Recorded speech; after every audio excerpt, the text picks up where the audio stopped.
Hi, everyone. I'm Amy, And I'm Audrea. and this is the Right Crowd. So grab a cup of coffee, Oh, that's a cute cup. Or your cup of tea.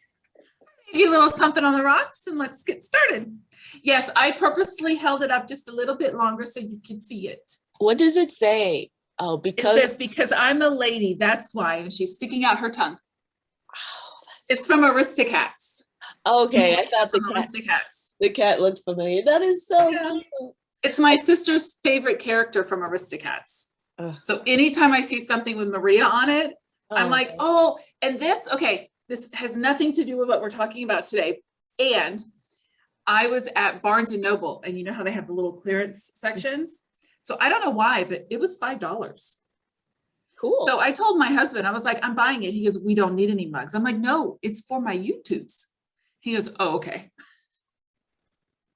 I just love to see the tax deduction line for all of the bugs that you bought for this. Well, I can prove because it's recorded. That's true. Yeah. And no, this is the first one I've bought since we've started because I have a gazillion. Yeah. I don't need. That's why he was like, why are you buying that? We don't need that. And we're packing right now to move into an RV. Why are you buying another bag? Yeah.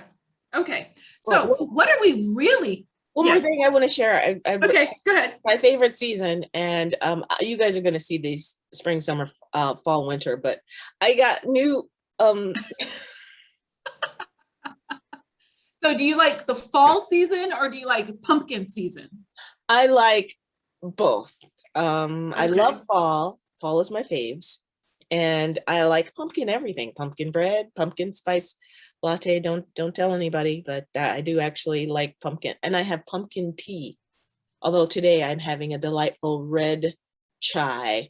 It's dandelion red chai. That's what I'm having today.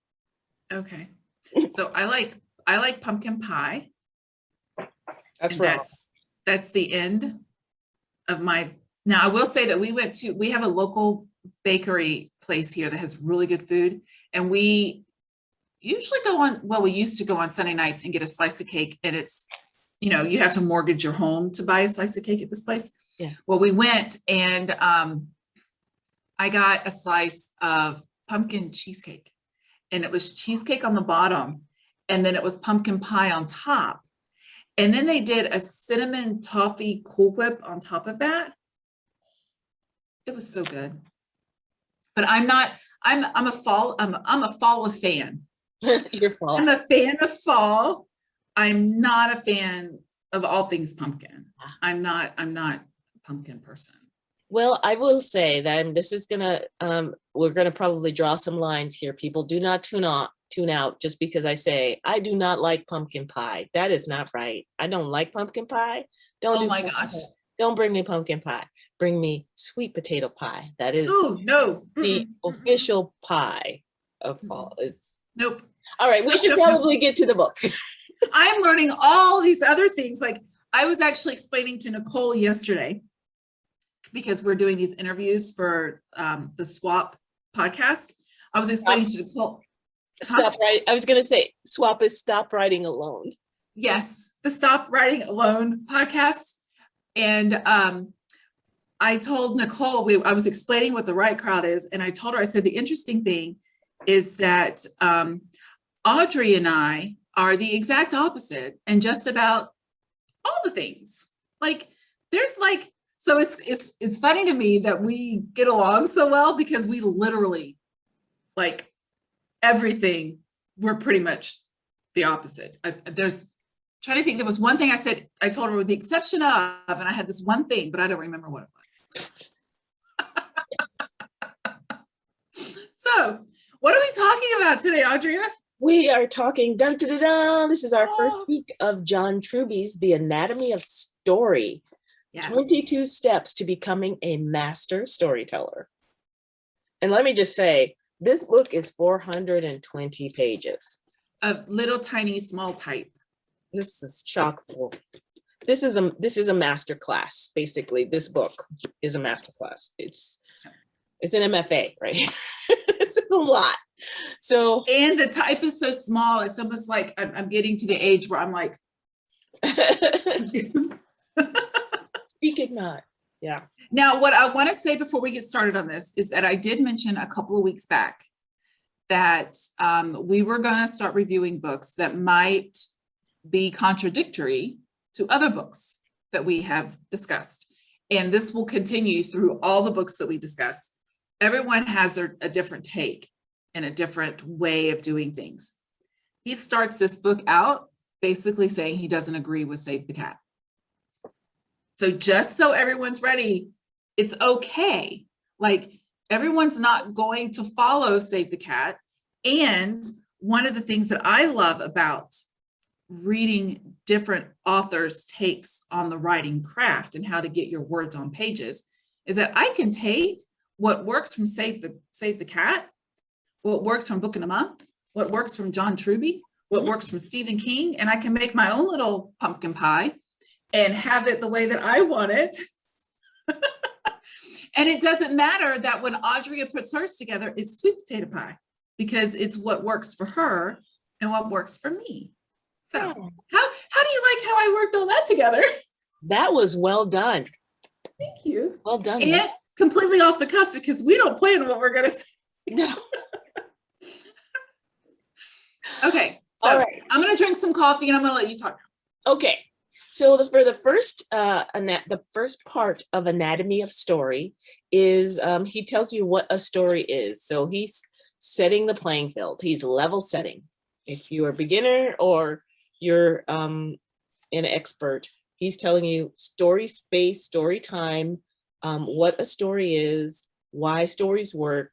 And one of the things he says, a speaker tells a listener what someone did to get what he wanted and why. And that's just basically, in a nutshell, what a story is and how it started.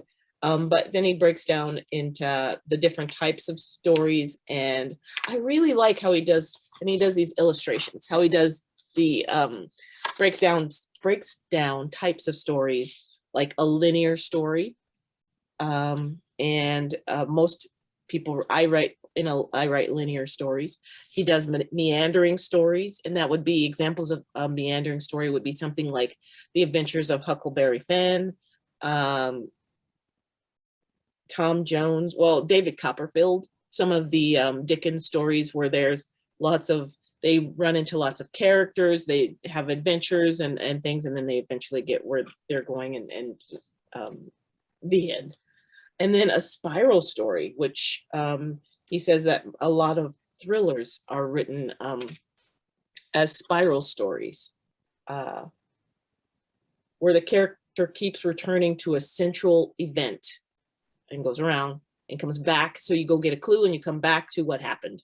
You go get a clue, you go talk to a suspect, or you go find something and you come back to what happened. And you can do that in like treasure hunting books, or he cites Vertigo, The Conversation, which and Memento, which is that one about the guy who has he only has short-term memory, I believe, or he has no, I think that's what it is. I don't remember. Every time I think of the movie, because I think of movies first when you say Memento, I think of movie. Yeah. For whatever reason, what pops in my head is the movie Chocolate with Johnny Depp in it. Like, that's the first, and I'm like, no, that's not Memento, that's Chocolate. Like, I don't know. What I want to go back is one of the things he points out at the very beginning when he talks about story is he says, a story tracks what a person wants, what he'll do to get it, and what cost he'll have to pay along the way. Oh, that's a good one. Yeah, that is. So I like that the other thing that I like the way he writes this book is that he does, okay, I was going to say I like it, but then I couldn't find one. He has, as he goes through past this first part and he gives you steps, he gives you key points. Yeah. To follow along. And I like that he does that. And I've realized in that part that you were talking about with the straight, the curve, and the meandering, like, you found it? You found one? Here's one right there. Oh, yep. See? Yep. I like that he does that. He's like, here's something to remember from all of what I said. Here's something to remember. Is that one of my stories that I'm writing, my sci-fi, is a straight line. However, my middle grade fantasy is this, because they go out and they come back and they go out and they come back. So I don't know that I'm writing any of these. I may have to write one of these just so I can say I have one of each.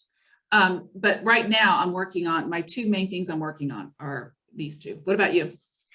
Mine are linear.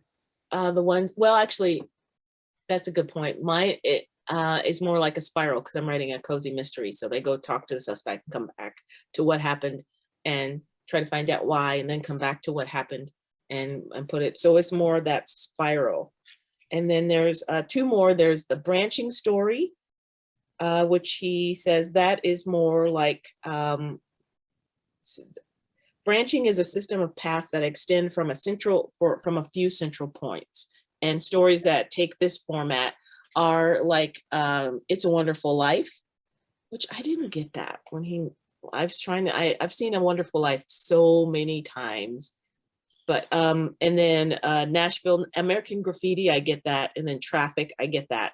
It's like there's a central line and point, but then you go off and there's a whole another little bitty story here and a little bitty story here and a little scene, and you come back.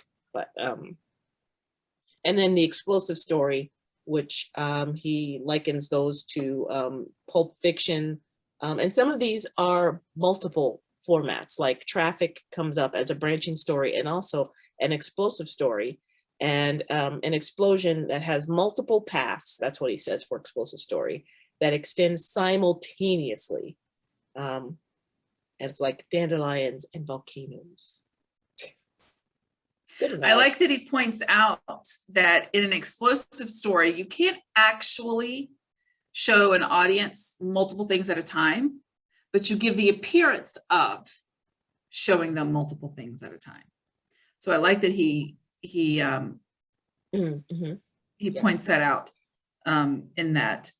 And he also, in writing your story on the side, I wrote typically, because he kind of gives like a general idea, like the generalness of it. But then he goes on to, on the next page, it's, I wrote opposite of, and I'm guessing that my idea of it, because this is where he starts to talk about the structure and the plot, is that this is like the opposite of Save the Cat.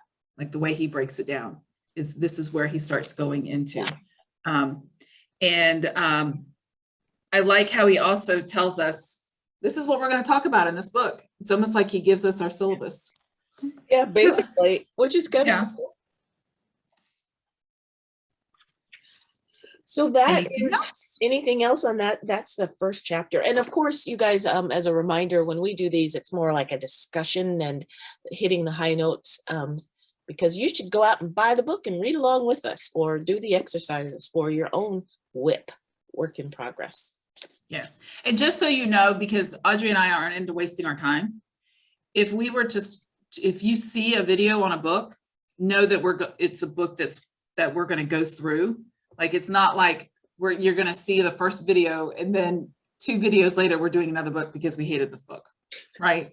So if you see this video, know that we followed through and it's worth getting. Like, we're not going to waste our time reading it and doing a video on it. And we're not going to waste your time watching a video on a book that both of us are going, what is that? So it's worth buying if we put it up here. Yeah. In our humble opinion. That's true.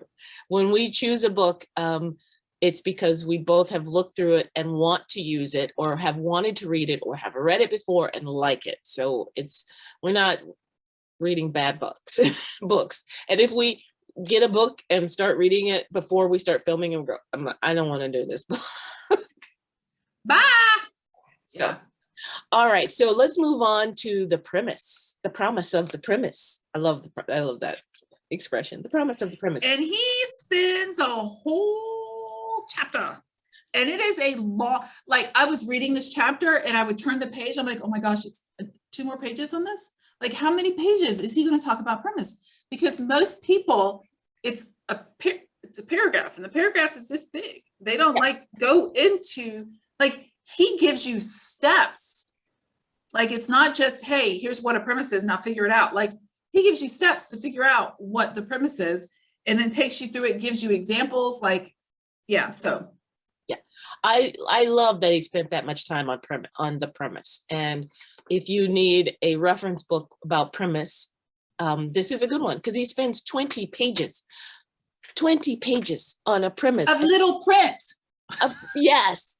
And a premise is usually one sentence. Like, a premise is one sentence. Yes. You tell your story in one sentence. He spends 20 pages, y'all, telling you how to write one sentence. That's thorough. Which tells you how important your premise is. And he even says in here, if you don't get this right, stop. Like, don't move on, because your foundation is going to go like, this has got to be right. And that's why he takes us through an exhaustive explanation in all of the steps of how to do it. See, and you say exhaustive explanation. I say a glorious exploration of premise and what it is and how to do it and all the parts and the pieces and exercises. And there's one. And I loved it. Yeah. And I loved it. Me too. Same. I'm actually really excited to like go through this. And I was actually thinking this morning, I'm like, what if, because the sci-fi book that I'm writing has 3 parts. And I haven't decided if I would make it a trilogy or just one honking big book with 3 parts. Because sci-fi readers they're okay with honking big books. It's not a big deal. Uh-huh. I couldn't write a honking big romance. People don't like, that takes too long.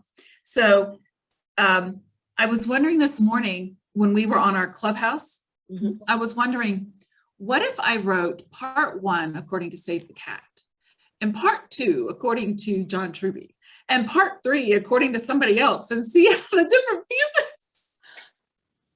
You're making my head hurt. Although you can weave all of these, and we've talked about this, you take things from each model and each craft book, and you weave them together, and you make something that is your own. That's the whole point. Right. You write your story your way, and you might be informed by these types of books and craft books and classes and things.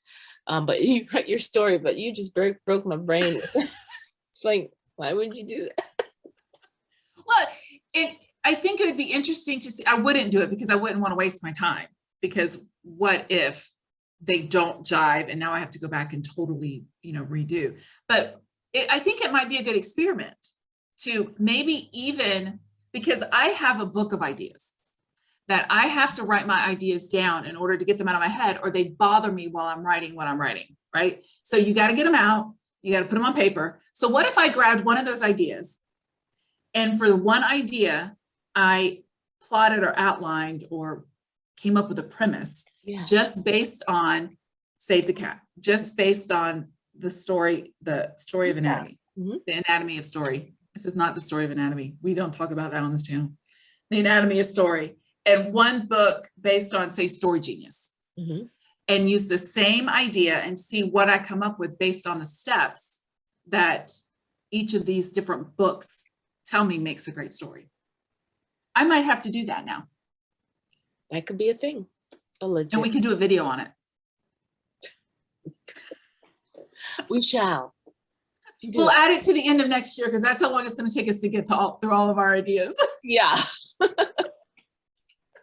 Okay, right, so back to the book premise. Back to the book. All right. One of the things he says so this book can be a little daunting. It's a little scary because of how thick it is, and it's 400 pages and small type. And but one of the things he says, that if you were not intimidated by this book and by this concept already, he says the premise is also not only is it the foundation, it's the most important thing, because it tells others what story you're telling.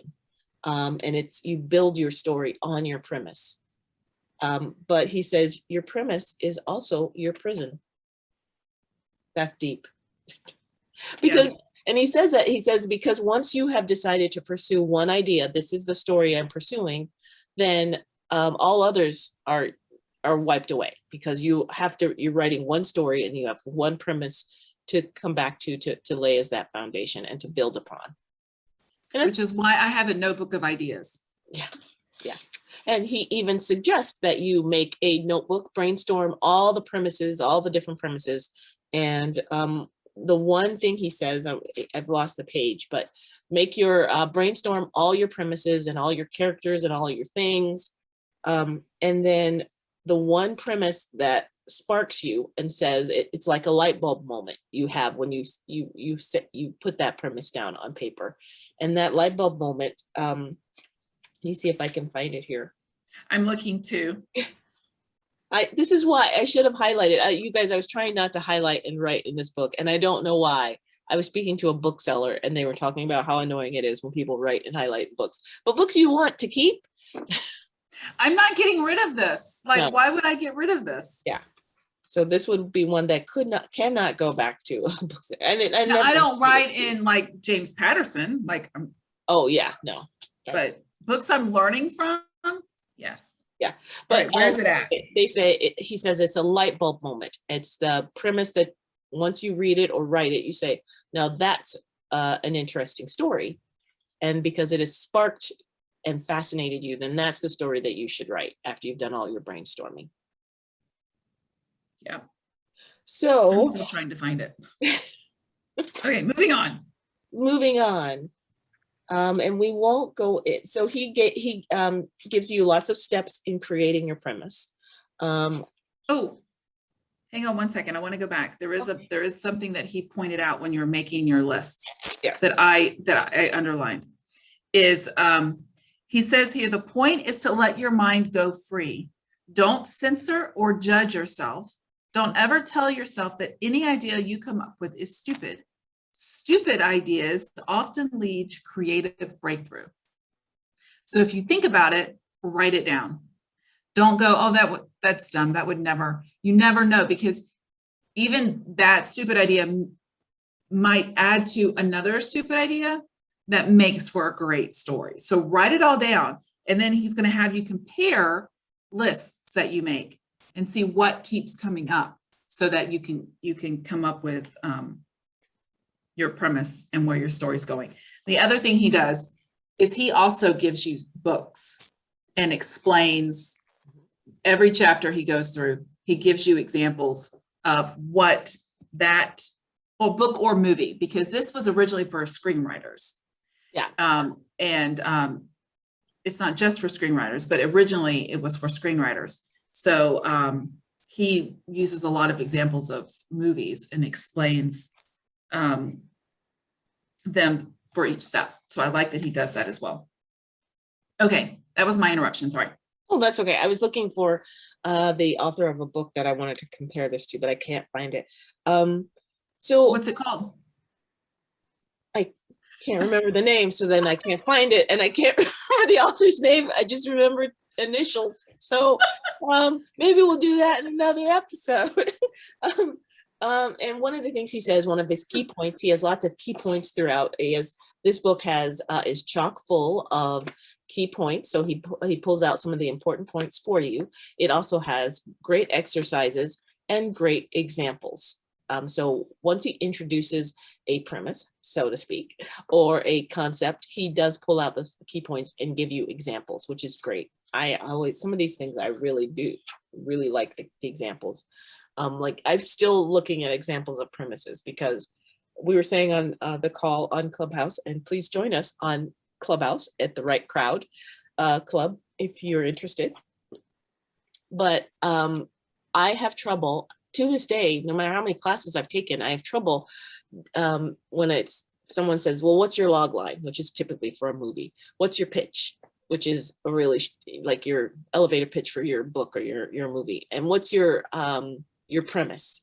They all sort of blend together in my head. And so that's why I'm always happy when I can refer back to something that's very succinct, well, not succinct, it's 20 pages, but a great explanation of what it is. So the steps in developing your premise are to write. I didn't like the first step. It's to write something that may change your life. But the way I interpreted it is you want to write something that you get attached to, that inspires you. Like you have that light bulb moment, like, oh, that's a great story. And you want to write that. And that, right. You write something like that inspires you. that will change your life, because I mean, and it's gonna be easier to write over the next few months and years, that story. Look for what's possible. So explore your options, and do that brainstorming exercise to come up with what ifs. What if this happened? And what if this happens? And he walks you through that. Then you want to, and this is something you'll see in a lot of other craft books, explore or identify the story challenges and problems. And so that is step 3 in developing your premise. And again, there's examples of that. And then step 4 was a little harder for me too. Let me go back to, was there anything in identifying the story challenges and problems that you wanted to go over? Nope. Okay.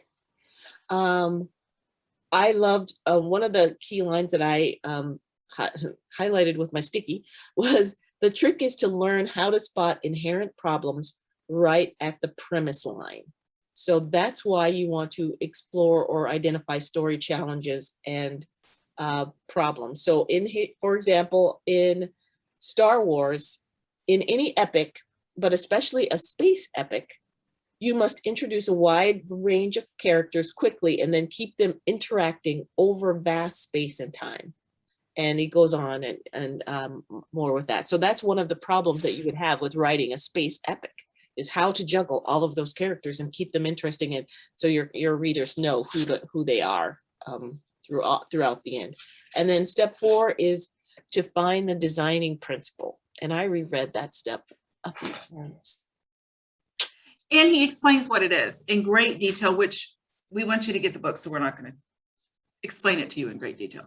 But he uses lots of pages and lots of examples from Moses, from the Bible, to Harry Potter, to the Christmas Carol, like A Christmas Carol. Like, he uses a gazillion, gives you the premise, gives you the designing principle, and explains to you what it is and how to do it. And the thing I like about his examples is that he's not just, okay, this is something I say all the time in whatever.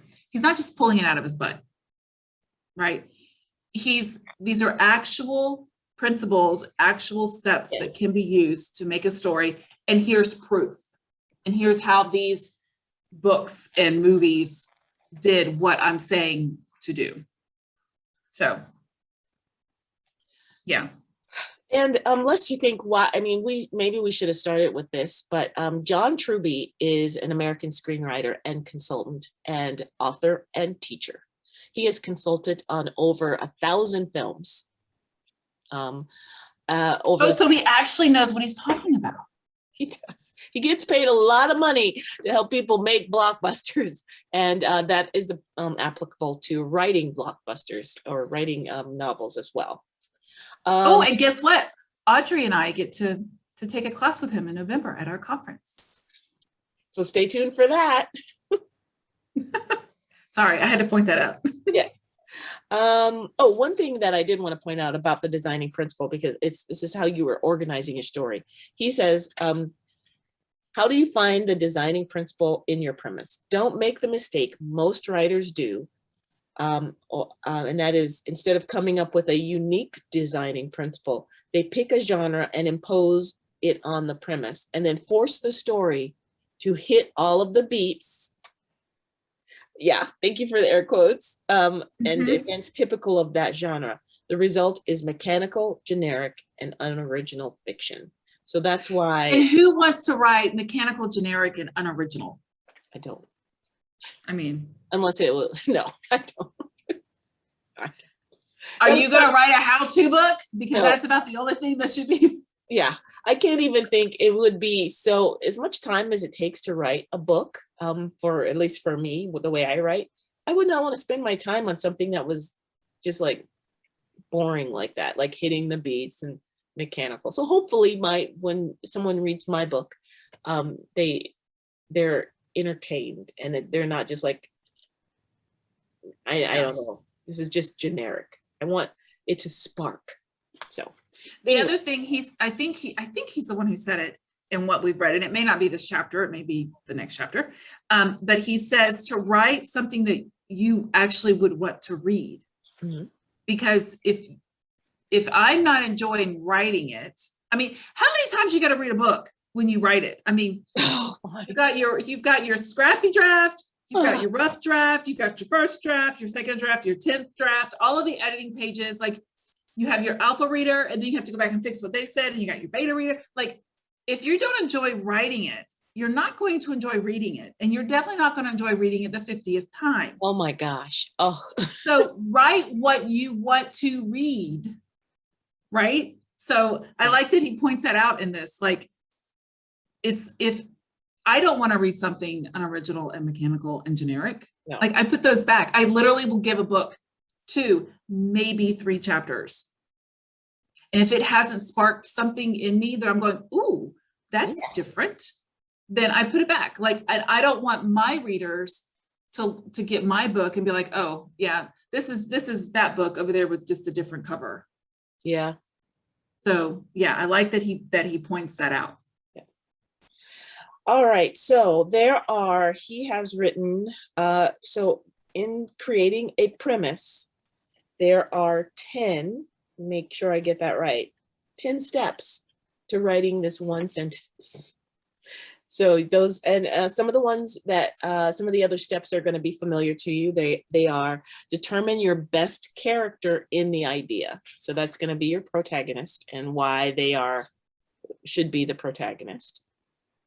And and he points out in that part that when you're figuring it out, if he's not the protagonist when you're figuring it out, you either need to make him the protagonist, like change what you're doing, or make him not the protagonist and put the right person in place. Yeah. He points that out. Yeah, and we see that a little bit in, she talked about that, helping someone write a book and who they thought was the hero actually turned out not to be the hero of the story. And so it was like mind blowing. The other things are to get a sense of the central conflict, get a sense of the single cause and effect pathway. And then the other ones that are going to be familiar is determine your hero's possible character change that's going to happen in the book. And he points out that if your character is not changing, you've missed something. That's a problem. Yep. Even if it's a bad change, like the character needs to not be flat. Mm-hmm. It needs to be up or down. It does, yeah, whichever way you want to go. Because they could be a wholesome person and someone could break into their house and steal their dog, and now they're going to go on a murderous rampage. I tell people all the time, I'd go to jail if something happened to my dogs. So, I mean, John Wick. It could be good or bad. It just don't keep your character flat. Yeah. Yeah. So that is a chapter on the premise. Anything else on premise? That chapter 2 that you want to go over? No, and I want to point out that he also does at the end, here's all the steps, here's what you should be doing, and he calls them writing exercises. So along with the syllabus, you have homework. Do your homework, people. Do your homework. It'll make it a lot easier moving forward if you do your homework. Yep. And then he gives you, so chapter 3 then is the 7 key steps of story structure. And a lot of those are going to be familiar. Like one of them is weakness and need. And we talked a little bit about that in the premise. Desire, your opponent. And I really like what he talks about with the opponent. It's a reminder that your opponent should be just as fleshed out. You should know their weaknesses, their needs, their desires as much as, and they should be just as real and strong as those of the protagonist, so that your antagonist is not flat. Yeah. He also points out that your hero and your antagonist should be going towards the same goal. Like if they're going in opposite directions, then are they really, like, is there really a conflict there? Yeah. So he points out that he may have good intentions and he may have bad intentions, but they're still trying to get to the girl first. Mm-hmm. Right. So making sure that they're going in the right direction. They have Yeah. the same end goal. And then you also want to have a plan. And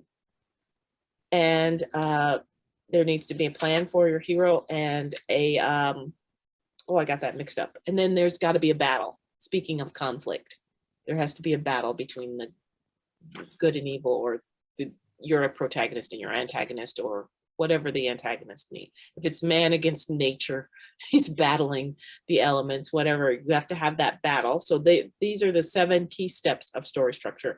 And then the last 2 after battle are, and I've got some of these highlighted, self-revelation and the new equilibrium, which sound a little familiar if you read the beats, but he doesn't believe in that. But they're totally separate. But I'm just saying these things will seem familiar to you. Some of these things will be familiar. I think he points out in the very, very beginning of the book that the reason he doesn't agree necessarily with Save the Cat is that he thinks that you should be more of a storyteller. And these are the steps to becoming a storyteller. And as soon as I read that, I was like, well, wait a minute. There's a difference.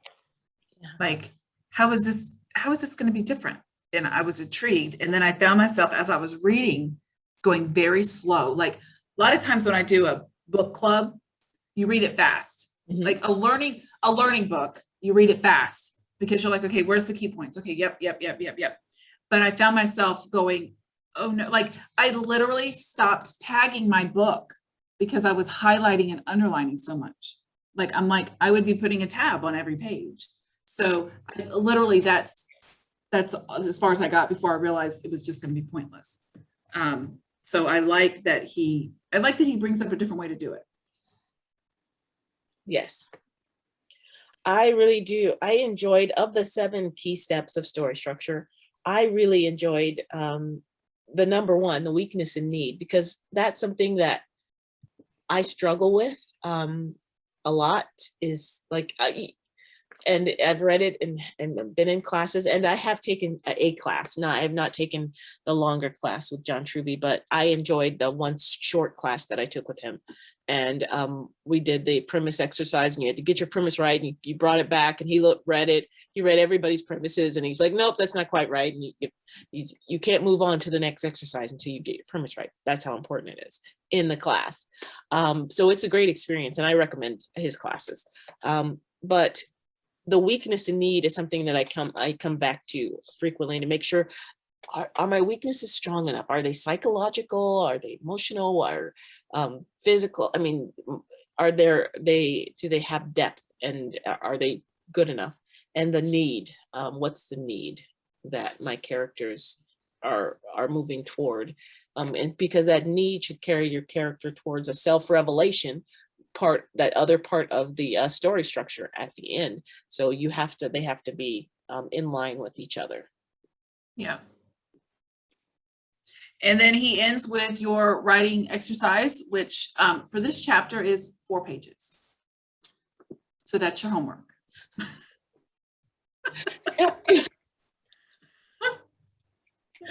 Oh gosh. And speaking of homework, our homework is to read the next couple chapters in John Truby.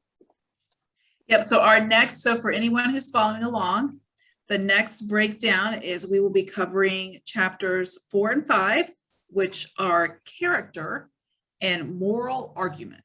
Mm-hmm.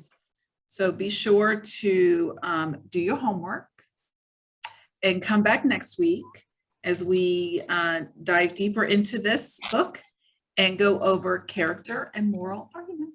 Right. That's it for me. Is that it for you? Or you got something else? That's it for me. Thanks, Awesome. everybody. Bye.